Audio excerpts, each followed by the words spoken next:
Ajame Music Group for a job exceptionally well done.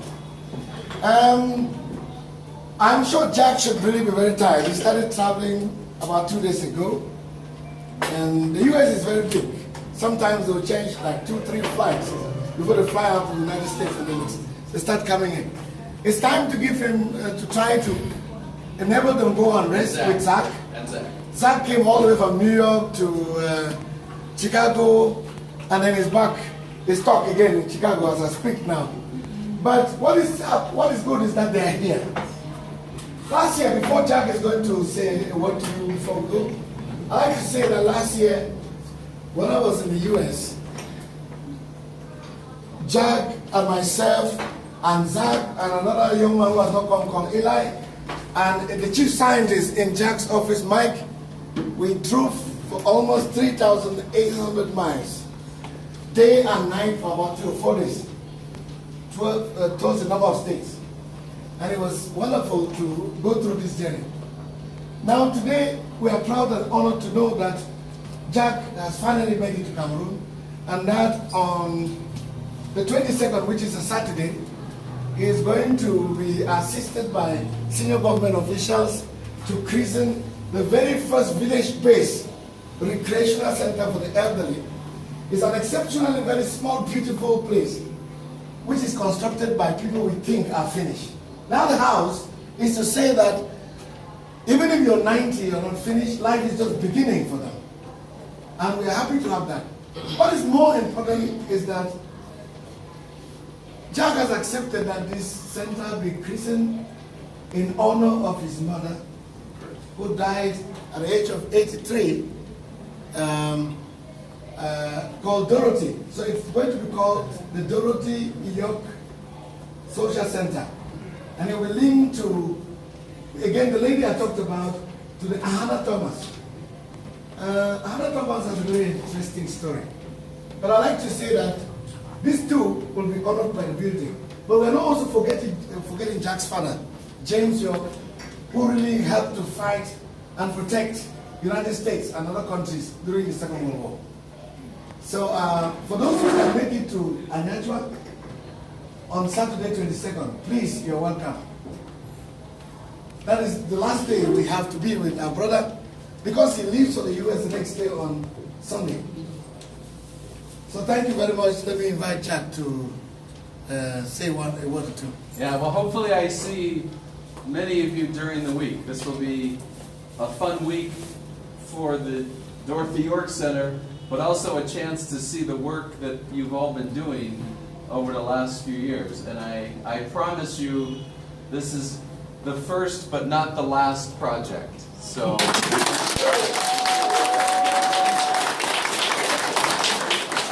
Thank you for your hospitality and your fine food and the fine music and just a beautiful country and a beautiful place. So thank you, Francis, for Thank you. I really want to stress that please do come. Do come on Saturday. I think for 18 years, security has done exceptional work. No matter how small it is, it's beautiful and we appreciate it. Saturday is going to be a time for celebration. We are going to glorify God for the gift of, first of all, Dorothy York, and for the gift of this exceptional human being standing here. Are you understanding? Yes. Certain things I'm not going to say now. Certain things I'm not going to say now. There are certain things that are reserved only for Saturday. I will say them only on Saturday. Because just what you need to know is that it's very difficult to give another human being, another person, a blank check. You know what is a blank check? Somebody signs a check, gives it to you, tells you to go to the bank, enter my account, take anything you want to take from me. You know, Jack gave me a blank check. And this blank check is not about money. This blank check is about trust. Trust. And I say again, trust. I just spoke in a shoebox tiny room in Australia, and I was regretting why I was asked to be the second speaker in a row of very wonderful experts. I thought I should have been kept at the end, so whatever I say, it can be the conclusion, and I can go home. But as God makes it, I was in the room with a man I did not know. One day he's standing in the room. That was Jack. Jack came up to speak immediately after me. And what he said can only be left to God. No one has ever. Jack only said he was very inspired and felt that he has to be part of this work.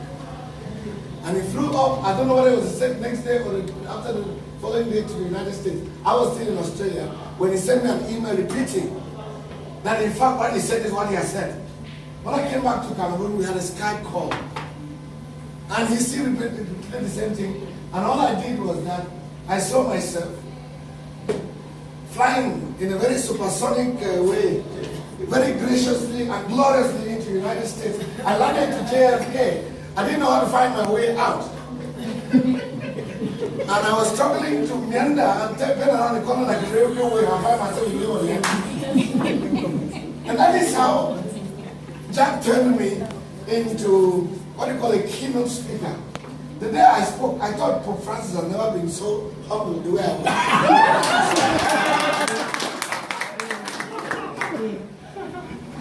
And this man has basically killed himself to write everything humanly possible about the work of CDVTA. He's not just done that, and I'm saying this for those who may not be in Anyajwa, you might never know the story. If you see us celebrating, it's really because I was given trust in a blank check. And I'm happy that this week I can show Jack the human face of CDVTA's reality of concrete projects in the community. So that is that. A lot happened in the US. I can never tell the story completely. I was asking today whether he goes on holidays. And I don't think he does. time is either writing, is traveling, is flying. I can't say more. Come to an actual on Saturday. Thank you very much. So I'll take Jack back to the hotel. But this occasion has not ended. Today is Easter Sunday. Jack is going to rest, but we have to continue to celebrate his presence with us. So I will join you right here in the next few minutes. So let me see object. One quick story of our trip. I had only met Francis for 30 minutes at this conference in Australia. And I was meeting him at the airport in New Orleans, and I knew that we were going to spend the next 2 weeks together, every day, every hour, every minute. And my first question to him when he got off the plane was, do people from Cameroon drink? Because it was going to be a long 2 weeks and a lot of things that he said. Cameroon is one of the best drinking countries. So we never had that problem. So thank you, and again, I hope it'll be a magical day for Saturday. Again, it's not so much about It's Never Too Late or my mother, it's about the work of CDPTA, so that's what it's all about. Thank you very much.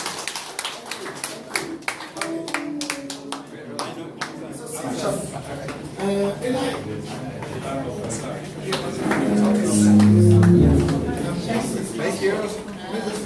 Bye-bye. Thanks for keeping track of all the money. Oh, we all got it. Good night, John. Have a good night. Good night, John. Good night, John. All right. Nobody should go away.